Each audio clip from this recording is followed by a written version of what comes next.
우리가 이제 사회생활 하다 보면 내 말이 뭔가 잘 먹히지 않는 것 같고 무시당하는 것 같고 그것 때문에 이제 자존심이 상하고 이러면은 이를 악물 때가 있죠. 내가 꼭 성공하고 말겠다.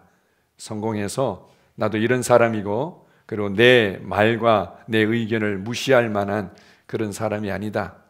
그래 당신들은 내 의견 제대로 들어야 돼.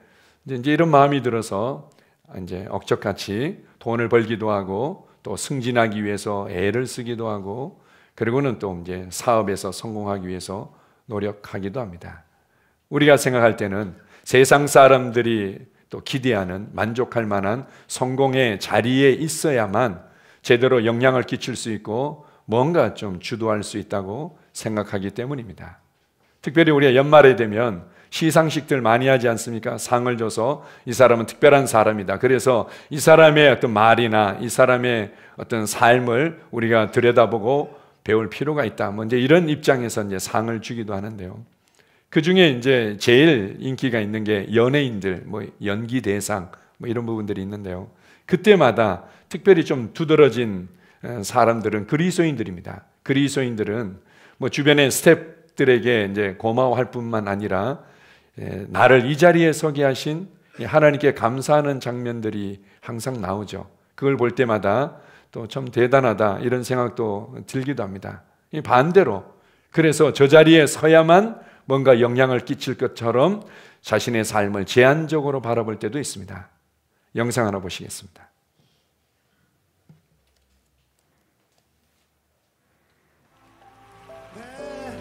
진성규 씨는 악의 마음을 읽는 자들에서 날카로운 편지를 네. 네, 진짜로. 진짜 일단 이 영광 진짜 먼저 하나님께 먼저 돌리겠습니다. 감사합니다. 허준호 씨 축하드립니다. 네, 저분도 크리스찬이었습니다. 한번 보이면 절대 놓지 않는. 안녕하세요, 허준호입니다. 반갑습니다.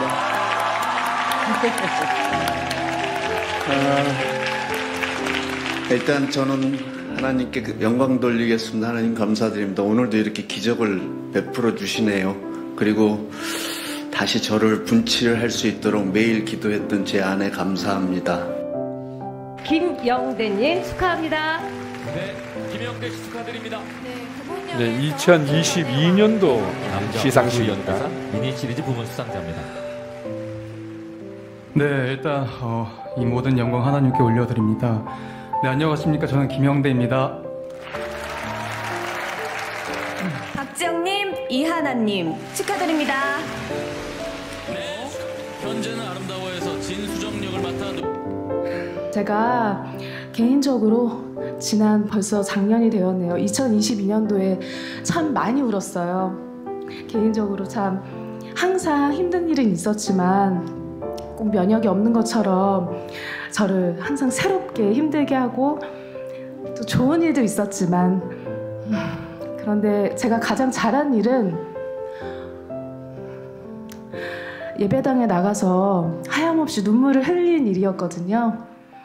그때 정말 감사한 분이 좋은 말씀을 해주셨어요.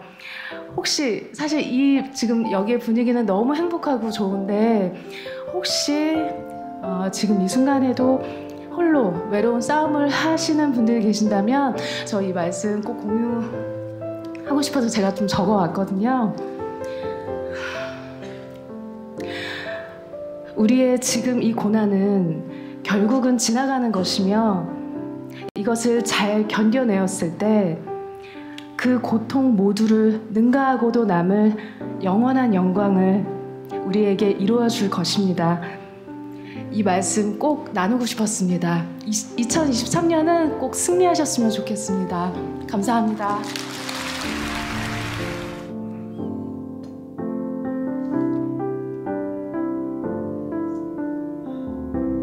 참 아름답죠? 네. 한편으로는 정말 이제 용기가 필요한 그런 자리인데 용기 있게 자신의 어떤 신앙들을 말해내고 이 사람들이 이제 그걸 볼 때마다 나도 저 자리에 설 수 있다면 얼마나 좋을까 이렇게 해서 굉장히 부단히 노력하기도 합니다. 물론 이제 세상적인 성공의 모습 그래 그 자리에 있어야만 만날 수 있는 사람들이 있습니다. 우리 한번 비행기로 따지면은 비즈니스석에 앉아야만 또 그 사업하는 또 여유가 있는 그런 사람들을 만날 수 있다. 뭐 이렇게도 우리가 이해할 수 있는 것처럼 우리가 이제 또 사업을 하는 위치에서 또 성공되게 사업을 해야만 또 그런 사람들을 만날 수 있는 뭐 그런 부분들이 있습니다. 그런 면에서 우리가 여전히 성실하고 전문성을 더욱더 개발하고 또 우리의 역할이 또 이게 승진되어 가고 확장되어 가는 것들이 필요하죠. 그러나 우리가 알아야 될 부분들은 정말 사람에게 필요한 것은 하나님의 임재입니다. 그리고 말씀의 능력이고 그리고 하나님의 은혜인 거죠. 이것이 정말 사람들이 찾고 있는 것이고 이것이 사람들에게 강력한 영향을 끼치고 그들에게 정말 이 복음을 가져갈 수 있는 문을 열 수 있는 겁니다. 자, 한번 읽어보겠습니다. 사도행전 27장 1절입니다. 우리가 배를 타고 이달리아로 가기로 작정되매 바울과 다른 제수 몇 사람을 아구스도 대의 백부장 율리오란 사람에게 맡기니, 이달리아는 이제 이탈리아 로마로 이제 가는 길을 얘기합니다. 아구스도 대라는 것은 아우구스투스 부대, 군대 이제 이런 거죠. 이제 사도 바울이 가이샤 황제에게 이제 항소를 한 거죠. 아, 나는 억울합니다. 나는 죄가 없습니다.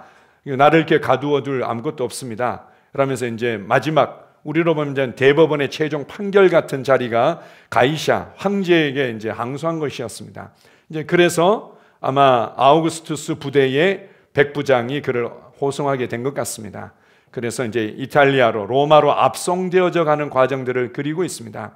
사도 바울의 지금 현재 위치는 그가 뭔가 다른 사람들에게 영향을 끼치고 그의 말이 우리 세상적인 표현으로 씨가 먹힐 수 있는 상황이 아니었습니다. 오히려 무시받고 그럴 수밖에 없는 죄수의 신분이었던 거죠. 물론 누구처럼 이 잡범이 아니다 보니까 나름대로 뭔가 이 대우를 받는 부분도 있었습니다. 그래 뭐 도둑질하거나 뭐 사기치거나 뭐 살인하거나 뭐 이런 어떤 이제 잡범의 수준이 아니라 그래도 전혀 죄가 없지만 여차여차해서 이제 황제에게 올라가는 죄수다 이렇게 해서 백부장이 약간의 어떤 편의를 봐주는 부분이 있었지만 그는 여전히 그냥 죄수는 죄수였던 거죠.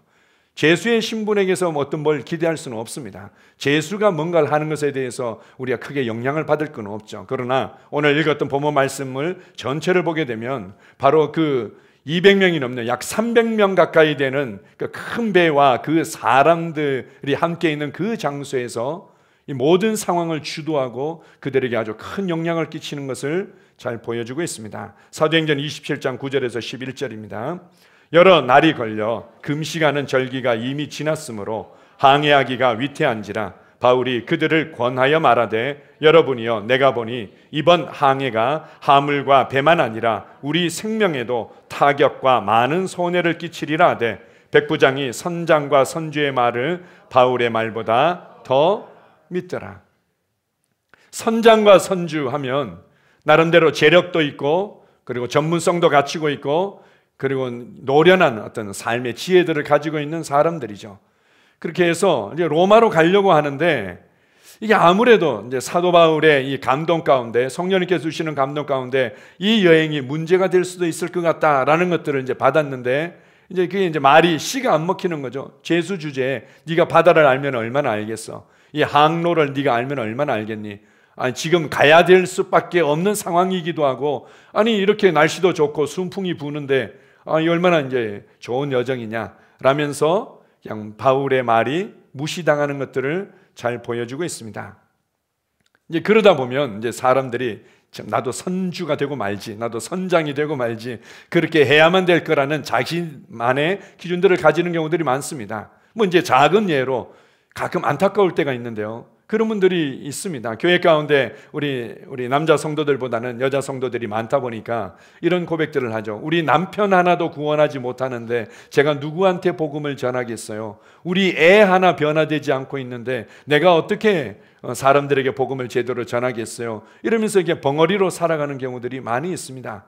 그러나 사도 바울은 결코 그것이 그의 부르심과 그의 열정과 그에게 주어진 말씀을 제한하지 않았습니다. 어떤 상황에서든 영향을 끼칠 수 있고 어떤 상황에서든 주도할 수 있는 것이 그리스도인의 삶입니다. 자, 보겠습니다. 마태복음 3장 4절에서 5절입니다. 이 요한은 낙타 털 옷을 입고 허리에 가죽띠를 띠고 음식은 메뚜기와 석청이었더라. 이때에 예루살렘과 온 유대와 요단강 사방에서 다 그에게 나와. 요한은 하나님께서 특별히 예수 그리스도께서 사역하실 수 있는 길을 열기 위해서 부름받은 자였습니다. 그런데 사람들이 결코 알아주지 않았습니다. 당시에 유대인의 중심은 당연히 수도인 예루살렘이었죠. 예루살렘의 모든 정치와 경제와 문화와 이 신앙의 모든 것들이 있고 그것에서 아주 큰 영향력을 끼쳤습니다. 우리나라로 얘기하면 우리나라의 이 모든 권력과 이제 영향력이 이제 육신적으로는 여의도에서 나는 거죠. 그리고 이제 서초동에서 나고 그리고 용산에서 나고 우리는 그렇게 생각합니다. 그 외에 뭔가 한다. 그건 지방에서 무슨 목소리를 내는 것에 대해서 뭐 나름 뭐 유력한 뭐가 인정을 받는 사람일 줄 몰라도 뭐 지방에 있는 사람이 뭐 이 큰 영향력 있는 이 권력의 중심의 일들을 알겠어.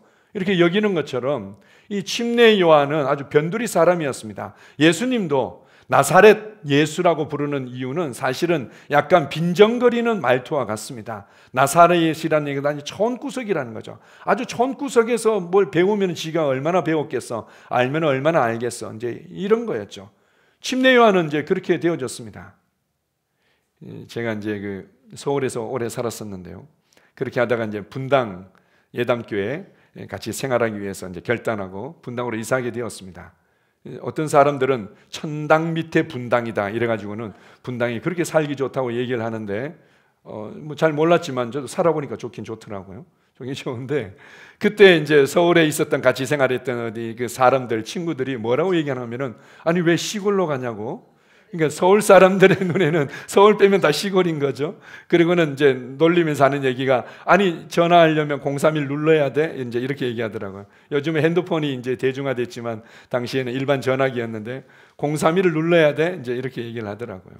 이제 거의 이제 중심이 예루살렘에 있었는데 이 사람 더군다나 광야에서 머물고 있었고 그리고 뭔가 부드러운 옷, 뭔가 사람들에게 뭔가 존중받고 비춰질 수 있는 뭐 그런 어떤 것들을 격식을 갖춘 것도 아니고 오히려 거친 낙타 털옷을 입고 그리고는 석청이라는 것은 이제 돌 사이에서 나는 꿀이죠. 석청을 먹고 메뚜기를 먹고 이제 이렇게 이제 살아가고 있었는데 그렇다면은 그 사람은 결코 영향력을 끼칠 수 없다. 예루살렘 정계로 진출해야만 예루살렘의 어떤 이 문화와 경제 안으로 들어와야만 영향을 끼칠 수 있지. 우리는 보통 사람들은 그렇게 얘기를 합니다. 그러나 뭐라고 얘기합니까? 예루살렘과 온 유대와 요단강 사방에서 그에게 나왔다는 거죠. 무엇을 찾고 있었습니까? 하나님의 임재를 사람들은 찾고 있고 하나님의 말씀을 찾고 있고 하나님의 은혜가 있는 곳을 찾고 있기 때문에 침례 요한에게서 그것을 발견할 수 있다고 이러니까 사람들이 나온 것입니다. 그래서 우리가 사실은 비교할 것이 없습니다. 다른 사람들만큼 내 남편이, 내 아내가, 우리 자녀들이 뭔가 자격을 갖춰야만 그때 비로소 복음을 전할 수 있는 것이 아니죠. 내가 뭔가 사업이 잘 돼야만 복음을 제대로 전할 수 있는 것도 아니고 내 삶이 다른 사람들이 부러워할 만큼 잘 풀리고 승진해야만 복음을 제대로 전할 수 있는 것이 아닙니다. 왜냐하면 뭐 다른 사람들도 노력하고 수고하면 그렇게 살 수 있는데 내가 굳이 네 얘기를 들을 이유가 뭐냐? 다른 사람 오히려 너보다도 더 뭐 잘하는 사람들도 있을 텐데 그렇게 해서 사람들이 우리의 말에 귀를 기울이지 않을 수 있습니다. 그러나 모든 사람들이 찾고 있는 것은 정말 하나님이 계실까? 정말 세상을 창조하고 나를 창조한 그분이 계실까? 정말 하나님의 말씀을 통해서 삶이 변화될 수 있을까? 정말 우리의 인생의 매뉴얼과 기준이 되는 이 진리인 말씀이 정말 무엇일까? 그리고 내가 저 사람을 통해서 그것을 들을 수 있다면 기꺼이 대가를 지불하겠다. 이것이 사람들 안에 있는 깊은 갈증이고 부르짖음인 거죠. 그래서 우리에게 누리고 있는 그 은혜가 더욱더 충만해져서 평강을 누리고 기쁨을 누리고 삶의 놀라운 은혜 가운데 걷게 되면 사람들이 그것을 듣고 싶어서 오게 되어 있습니다. 베드로서를 보게 되면은 우리가 가지고 있는 이 평강의 이유가 무엇인지 너무 궁금해한다는 거죠. 내가 뭔가 어떻게 하면 승진했는지, 내가 어떻게 하면 돈을 많이 벌었는지, 내가 어떻게 하면은 내 남편과 아내가 조금 좋은 사람이 됐는지 그걸 묻는 것이 아니라 내 안에 있는 그 평강의 이유를 묻기 위해서 올 때 너희가 두렵고 떨림으로 마땅히 대답할 것을 준비하라 이렇게 얘기를 하죠.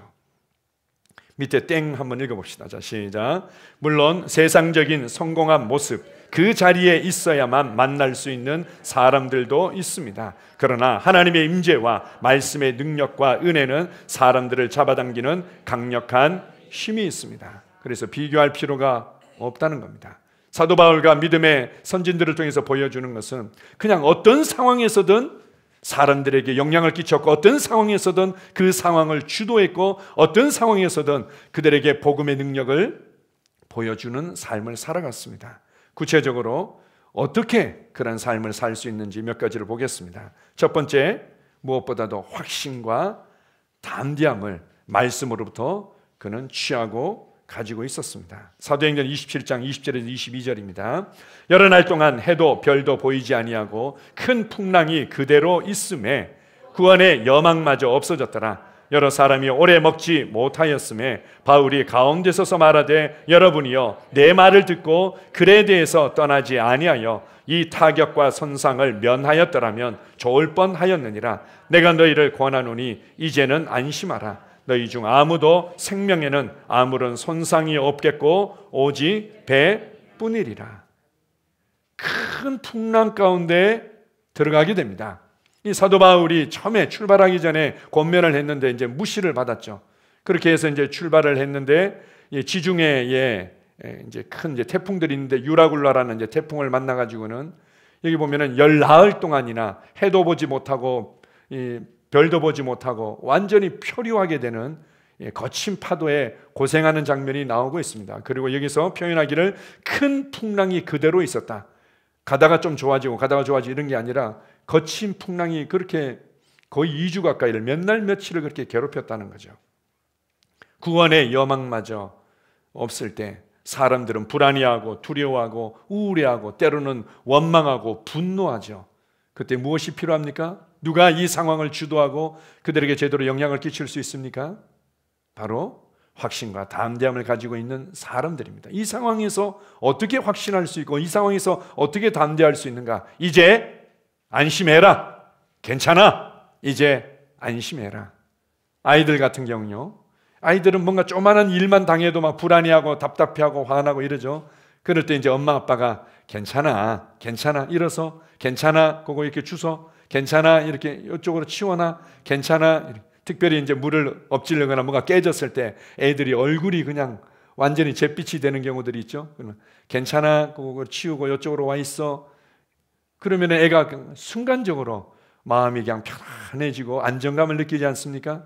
마찬가지죠. 그들에게 필요한 것은 바로 우리가 가진 확신과 담대함입니다. 대체 그것이 어디로부터 오는지 그들은 알고 싶어 하죠. 이제 안심해라. 문제될 거 없습니다. 배는 어느 정도 파손되고 문제가 될 수 있을지 몰라도 여러분의 생명에는 어떠한 지장도 없으니까 안심하십시오. 우리가 이제 사업에 있어서도 마찬가지죠. 우리가 사업을 하다 보면 많은 여러 가지 어려움을 겪고 그것 때문에 불안해하고 두려워할 수 있습니다. 그때 우리가 확신과 담대함을 가지고 안심하십시오. 이건 지나가는 것입니다. 이러이러한 어려움이 있을 수도 있지만 우리가 함께 믿음을 발휘하고 함께 기도할 때 문제될 것이 없습니다. 이렇게 남편과 아내와 가족들이 믿음을 발휘하고 확신과 담대함으로 서 있는 것을 볼 때 사람들은 그 이유를 듣고 싶어 합니다.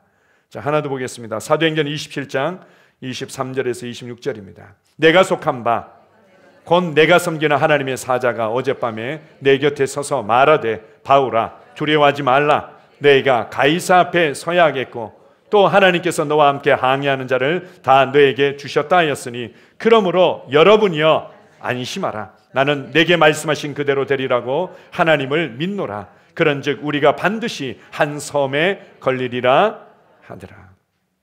사도 바울이 가질 수 있었던 확신과 담대함은 어디로부터 온 것입니까? 말씀으로부터 온 거죠. 물론 이제 여기에 나와 있는 말씀은 좀 구체적으로 세밀하게 하나님께서 그에게 알려주신 이제 말씀이긴 하지만 동시에 우리가 성경 말씀을 묵상할 때 성령님께서 우리에게 감동으로 주시는 이제 말씀들이 있는 거죠. 그래서 하나님의 말씀을 묵상할 때 하나님은 신실하신 분이구나. 하나님은 말씀하시는 대로 반드시 역사하는 분이구나. 그렇다면 주님께서 내게 부르심을 주셨고 내게 반드시 이루어야 될 사명을 주셨기 때문에 나는 문제가 되지 않는다. 나는 가이사 앞에, 황제 앞에 반드시 서게 되어 있다. 내가 이 부르심을 포기하지 않는 이상 여러분들은 나와 함께 안전하게 될 것입니다. 하나님께서 나 때문에, 나의 부르심 때문에 여러분을 내게 붙여주셨습니다. 안심하십시오. 이렇게 얘기를 하는 거죠. 대한민국이 큰 풍랑 가운데서 요동하고 그것 때문에 불안해하고 그것 때문에 때로는 우울하고 그것 때문에 분노하고 참 많은 이 어려움의 과정을 통과하고 있습니다. 그때 우리도 함께 우울해하거나 함께 분노하고 그렇게 세상 사람들의 반응처럼 반응할 이유가 없는 거죠. 안심해라. 대한민국은 결코 침몰하지 않는다. 대한민국을 향한 하나님의 계획이 있고 땅끝까지 복음이 전파되도록 하기 위해서 주님께서 계획하시고 선택하신 제사장의 나라로서의 역할들이 있다. 반드시 이 대한민국 가운데 있는 암덩어리 같은 것들이 수술되어지고 그것이 제거되어지고 그리고는 건강한 몸으로 하나님의 일을 감당하게 될 것이다. 우리가 이제 담대하게 우리의 확신과 믿음을 말해낼 수 있습니다. 그것이 어디로부터 오는 것입니까? 하나님의 말씀으로부터 오는 거죠.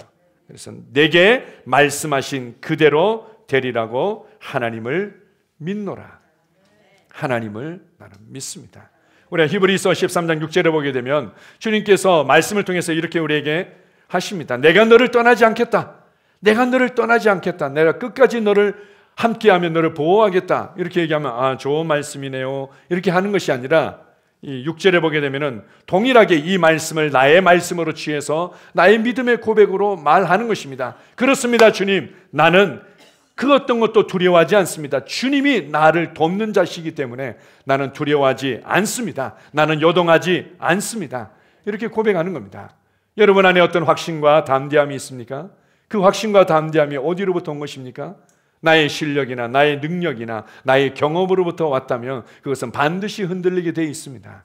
그러나 하나님의 말씀으로부터 왔다면 오히려 다른 사람들에게 영향을 끼치면서 그 상황을 주도하게 될 것입니다. 확신하십시오. 확신할 때까지 말씀에 주목하십시오. 담대함을 가질 때까지 말씀을 묵상하며 말씀에 집중하십시오. 아멘. 두 번째로 이 사도 바울이 가지고 상황을 주도했던 아주 중요한 부분이 있습니다. 그건 성령님의 인도와 예언적인 선포였습니다. 사도행전 27장 33절에서 37절입니다. 날이 새어가매 바울이 여러 사람에게 음식 먹기를 권하여 이르되 너희가 기다리며 먹지 못하고 줄인 지가 오늘까지 10나흘인즉 음식 먹기를 권하노니 이것이 너희의 구원을 위하는 것이요 너희 중 머리카락 하나도 잃을 자가 없으리라 하고 떡을 가져다가 모든 사람 앞에서 하나님께 축사하고 떼어 먹기를 시작하며 그들도 다 안심하고 받아 먹으니 배에 있는 우리의 수가 전부 276명이더라. 자, 보십시오. 이 시대에 경제적인 많은 어려움이 있고 혼란들이 있지만 이렇게 세상이 어둡고 혼란스러울수록 잘 되는 사업은 잘 됩니다. 잘 되는 사업은 잘 됩니다. 그 중에 끊임없이 지금 번창하며 잘 되고 있는 것들이 병원이라고 할 수 있겠죠. 병원은 계속 잘 됩니다. 사람들이 더 힘들고 어렵고 스트레스를 받는 것만큼 또 하나가 있습니다. 우리가 간과하고 있는데요. 어마어마한 시장입니다. 어마어마한 시장이고 그것도 해마다 계속해서 급격하게 성장하는 시장이 있는데 그게 점집입니다. 점집. 미국 같은 경우도 거의 이제 몇 조 원대, 우리나라도 뭐 거의 조 단위로 음성적으로 이루어지는 것까지 한다면 그 정도지 않겠습니까? 어마어마한 시장이고 이 시장은 멈출 줄 모르고 계속해서 성장하고 있습니다. 그만큼 사람들이 불안한 거죠. 그만큼 사람들이 뭔가 이 불확실성의 이 사회 가운데서 뭔가 마음을 기대고 의지할 데가 없는 거죠. 그래서 찾고 있습니다. 초자연적인 것을 찾고 있고 뭔가 어떤 신적인 존재가 모든 것을 알고 있는 존재가 내 인생에 뭔가 길을 보여주면 얼마나 좋을까? 내 다음 단계에 뭔가 정말 신적인 초월적인 조언을 주면 얼마나 좋을까? 이런 것들에 대해서 갈증을 느끼고 방황하고 있습니다. 그래서 뭔가 점집에 가면은 뭐 그냥 주로 대부분이 학습 무당인 경우들이 많죠. 학습무당인 경우들이 많은데, 물론 이제 신내림 받았다 뭐 이래가지고는 뭐 신통하다 방통하다 이렇게 얘기하지만, 그들이 우리의 인생에 분명한 길을 보여주는 게 아니라는 걸 지나보면 아는데도 또 뭔가 마음을 의지할 데가 없으니까 또 기대고 이런 어리석고 미련한 짓을 계속하고 있는 거죠. 그래서 그리스도인들이 필요합니다.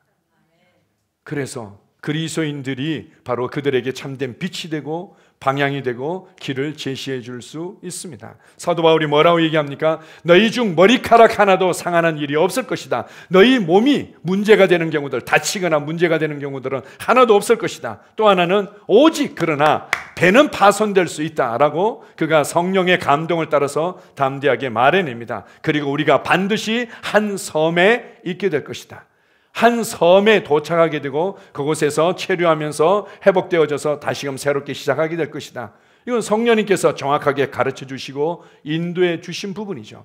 물론 우리가 이제 성령 인도에 대해서도 양육반에서 잘 배우고 있고, 또 우리가 예수 성경 사관학교도 잘 배우고, 또 이제 구체적으로 또 멘토링을 받을 기회가 있겠지만, 우리가 말씀을 통해서 또 하나님의 성품을 통해서, 그리고 영적으로 나보다 이제 성장한 사람들의 조언과 권면을 통해서 점검해보고, 뭐 여러 가지로 이제 이것이 과연 나의 생각인지 나의 느낌인지 성령님으로부터 온 것인지를 점검할 수 있는 기준과 원리들은 있습니다. 원리들은 있지만 가장 중요한 부분들은 내가 영적으로 성장한 것만큼 성령님의 음성을 듣게 되어 있는 것이고, 그리고 내가 하나님의 성품과 그분의 일하심을 아는 것만큼, 그리고 분명하게 그 음성을 듣고 인도받을 수 있는 거죠. 어쨌든 성령님은 우리를 진리 가운데로 인도하시는 진리의 영이십니다. 우리를 진리와 진리의 실제 가운데로, 말씀을 사랑하고 말씀을 살아낼 수 있는 곳으로 인도하시는 진리의 영이시죠. 어쨌든 그 과정 가운데 우리의 삶에 아주 구체적이고 세밀한 부분들을 말씀하시며 인도하실 수 있습니다.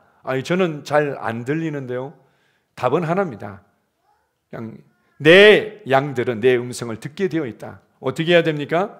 충분히 머물러 있으면 됩니다. 충분히 귀를 기울이면 됩니다. 충분히 그분 앞에서 말씀을 묵상하며 그분을 알아가면 됩니다. 그러면 그분의 세미한 인도와 음성을 들을 수 있습니다. 로마서 8장에 보게 되면, 그래서 하나님의 아들은 성령님의 인도를 받는 자들이라. 성령님의 인도를 받는 자들은 하나님의 상속자다운 상속자라고 할 수 있다. 아들이다, 이렇게 얘기하죠. 모든 그리스도인들은 성령님의 인도를 받을 수 있습니다.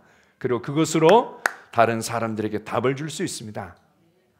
불안해하고 두려워할 때, 아니 우리가 함께 믿음을 발휘할 때 내년에는 상황이 완전히 달라질 것입니다 라고 이제 강한 확신과 담대함이 그냥 배짱으로 하는 것이 아니라 말씀에 대한 확신과 담대함이고 성령님께서 주시는 감동인 거죠. 그래서 에베소서 6장 17절에 보게 되면 성령의 검, 곧 하나님의 말씀을 가지라, 이렇게 말합니다. 여기서 이제 하나님의 말씀은 레마라고 얘기를 하죠.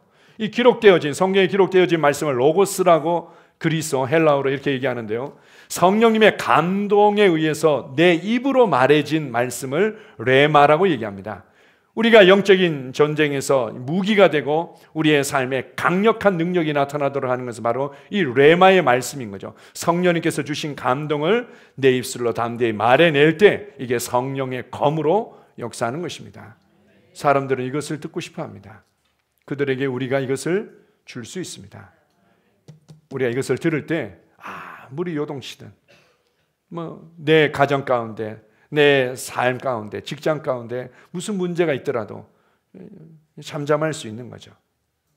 잠잠히 주님께서 행하실 일들을 담대히 말해내는 겁니다. 이 직장의 어려움들은 지나갈 것입니다. 그리고 아마 하반기에는 이러이러한 일들이 열려질 것으로 감동이 있습니다. 함께 기도하면 좋겠습니다. 이렇게 할 때 이미 그 분위기를 내가 주도하고 그들에게 복음의 능력을 전할 수 있는 문이 열려지는 것입니다. 아멘.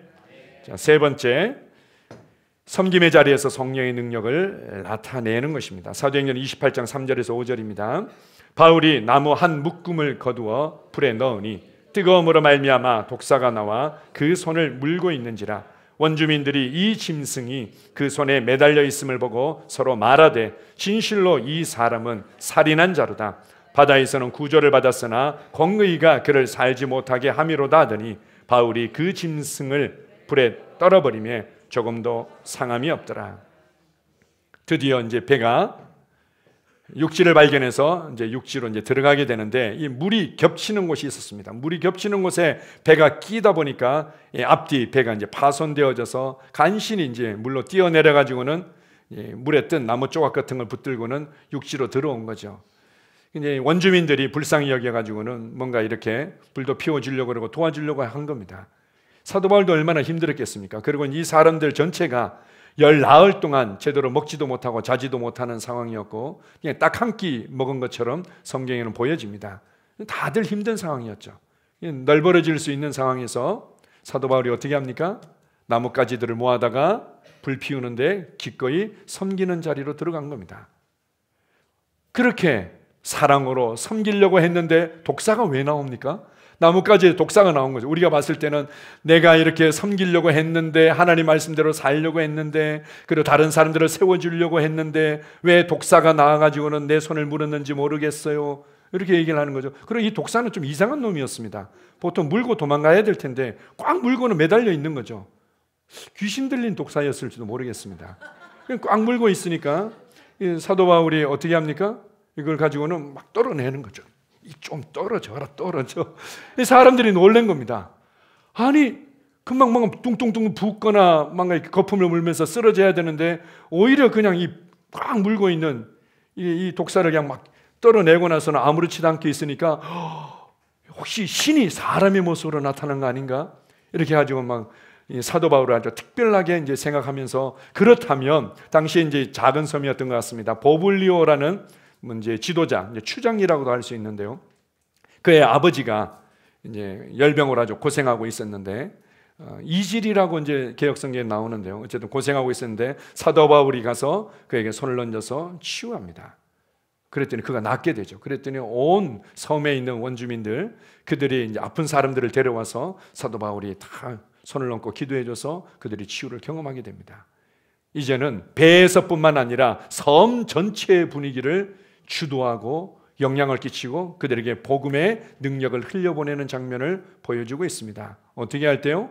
섬김의 자리에서 우리는 성령님의 능력을 나타내도록 부르심을 받은 자들입니다. 그냥 다른 사람들이 섬기는 만큼 섬기다가 왜 내가 이렇게 섬겨도 알아주는 사람이 없냐고 원망하고 불평하는 그 사람들의 수준에 있는 것이 아니라 섬김의 자리에 그냥 땀을 뻘뻘 흘리면서 하는 것만이 섬김만이 아니라 그리스도인의 참된 섬김은 그 가운데서 성령의 능력이 나타나고 그 가운데서 하나님의 영광이 나타나는 섬김이 되도록 하는 것입니다. 손을 얹어 기도해 주기를 두려워하지 마십시오. 우리가 마가복음 16장에 보게 되면 마가복음 전체 예수님께서 하나님의 아들이시며 우리의 구원자시고 그분이 우리를 대신하여 죽고 부활하셨다. 이것을 그냥 아주 드라마틱하게 기록하고 난 이후에 그래서 이 복음이 모든 피조물에게 증거되어지기를 원한다. 그리고 이 복음이 증거되어질 때 이것이 진짜라는 것을 하나님께서 표적과 능력으로 증거해 줄 것이다. 그러면 뭐 그냥 다 된 거네요? 아니, 그러기 위해서 너희가 예수님의 이름으로 손을 얹기를 나는 원한다. 이렇게 말씀하지 않습니까? 마가복음 16장 17절 이하에 보게 되면 믿는 자들에게는 이런 표적이 따라오게 되어 있다. 그가 그 섬김의 자리에 들어갈 때 표적은 따라오게 되어 있습니다. 이것을 두려워하지 마십시오. 그 자리에서 손을 얹는 것입니다. 어떤 사람들은 이제 얘기를 하죠. 저도 뭐 치유의 복음을 이제 잘 알고 있습니다. 저도 손을 얹어서 기도하려고 그러는데 잘 안 되더라고요. 저도 처음에는 진짜 안 되더라고요. 저희 아내랑 많이 이제 옥신각신했었죠. 애들을 위해서 기도해주고 나면 이제는 뭔가 변화가 있을 것을 기대하고 있는데 나중에 전화해 보면은 병원이라고 얘기를 하고 그래서 이제 병원에서나 저희 아내는 왜 병을 자꾸 키워서 애를 고생시키냐고 그러고 그런 과정들도 있기는 있었습니다. 그런데 제가 이 두 가지를 통해서 점프했었습니다. 한 가지는 뭐였냐면은 한 가지는 믿음과 은혜에 대한 계시가 밝아지고 전진하니까 제가 손을 얹을 때 나타나는 이 치유와 이 능력의 역사들이 훨씬 더 많아졌습니다. 어떤 믿음과 어떤 은혜였습니까? 사도행전 3장에 보게 되면은 이 베드로와 요한이 성전 미문으로 해서 이제 기도하러 가는 도중에 그 미문에 앉아있던 안전뱅이를 고치는 장면을 통해서 주님께서 아주 큰 감동을 주시더라고요. 그때 베드로가 뭐라고 얘기합니까? 왜 우리를 주목하느냐? 우리의 경건과 우리의 능력으로 이 일을 행한 것처럼 왜 그렇게 우리를 주목하느냐? 단지 예수님께서 누구신지, 그분이 무엇을 이루셨는지를 믿는 믿음이, 그 이름이, 그리고 그 이름을 믿는 나의 믿음이 이것을 낫게 했다. 아, 그렇구나. 내가 얼마만큼 많이 기도했는지가 중요한 것이 아니구나. 내가 얼마만큼 거룩하게 살았는지가 중요한 것이 아니구나. 하나님께서 이미 은혜로 모든 것을 주셨다는 것을 알고 그 믿음에 반응하는 나의 믿음이 하나님의 능력을 풀어내는구나. 이것이 더 밝아진 겁니다. 그냥 더 밝아져가지고. 옛날 생각도 나더라고요. 제가 그 방배동 반지하에서 살 때요. 그때 뭐 어떤 연휴였었는지 하여튼 제가 많이 피곤했고 스트레스도 있고 또 이래가지고는 아침마다 이렇게 코피가 났습니다. 코피가 나면 일이 한참 오랫동안 하는 거죠. 매일 그렇게 하는 겁니다. 더군다나 이제 그때는 세면대가 없어가지고는 이게 구부려서 이제 세수를 하니까 이제 압력 때문에 그런 모양이다. 이걸 지져야 되나? 뭐 이런 생각을 했었습니다. 뭐 저는 그냥 닦고 이러면 에이 괜찮겠지 이러는데 저희 아내는 이제 화가 나는 거죠. 그래가지고는 어느 날 제 코를 그냥 딱 잡더니 예수의 이름으로 피는 멈추고 깨끗해질지어다. 이렇게 이제 저희 아내가 이제 기도를 해주더라고요. 그래 제가 속으로 그랬습니다. 그래 기도해봐. 왜냐하면은 제가 봤을 때 저희 아내는 저만큼도 기도도 안 하고 저만큼도 고백도 안 하고 그냥 저만큼도 제대로 집중도 안 하는 것 같은데 난 저희 아내보다도 열심히 하는 나는 이게 안 되는데 뭐 우리 아내가 하면 무슨 뭐 변화가 있겠어? 제가 이런 마음이었죠. 그래 당신이 마음이 아프니까 기도해봐. 이제 이런 마음으로 아멘. 아멘. 아멘. 고마워 여보. 이제 그랬는데 제가 잊어버렸습니다. 며칠 동안 코피가 안 난다는 걸 제가 잊어버린 거죠. 우와 이게 뭐지? 열심히 기도하고 열심히 고백하고 뭔가 열심히 뭔가를 해야지 뭔가 되는데 열심히도 안 한 사람한테서 어떻게 이런 일이 일어날 수 있지? 이건 뭐지? 제가 이제 혼동이 왔던 기억이 납니다. 내 경건과 나의 권능으로 나타나는 것이 아니라 하나님의 은혜로 그것을 믿는 우리의 믿음으로 말미암아 나타나는 거죠. 두 번째, 제가 이전보다 더 많은 결과로 전진하게 된 것은 제가 여러 차례 나눴습니다. 기도하고 나서 그냥 바로 인정합니다. 움직여보고 또 실제로 이제 결과들을 확인해 보게끔 하죠. 물론 점진적으로 또 집에 가서 또 하루가 지나고 일주일 뒤에 결과들이 더욱더 좋아지고 경우들도 있지만 많은 경우에 이제 그 자리에서 확인할 때가 있지 않습니까? 그러면은 뭐 큰 차이가 없는 것 같아. 그럼 어떡합니까? 아이 나는 안 되는 모양이다. 이렇게 포기하지 않습니다. 그냥 잊어버리는 거죠. 아 지금 내가 발휘할 수 있는 믿음의 수준은 여기까지구나 라고는 그냥 인정하고 잊어버리는 겁니다. 그리고는 다시 한번 주님께서 행하신 일들을 기억하고 다시 한번 내 안에 계신 그리스도를 기억하고 다시 한번 내게 주신 예수 이름의 권세를 인식하고 그리고는 이미 전진되고 새 사람으로서 생명의 새로움 가운데 손을 얹는 것입니다. 우리가 살아있다는 것은 우리가 새 생명을 받았다는 것은 결코 멈춰 있을 수 없다는 것입니다. 이미 계속해서 움직이고 계속해서 자라고 있고 계속해서 전진하고 있다는 거죠. 그것을 멈췄다면 우리는 죽은 것입니다.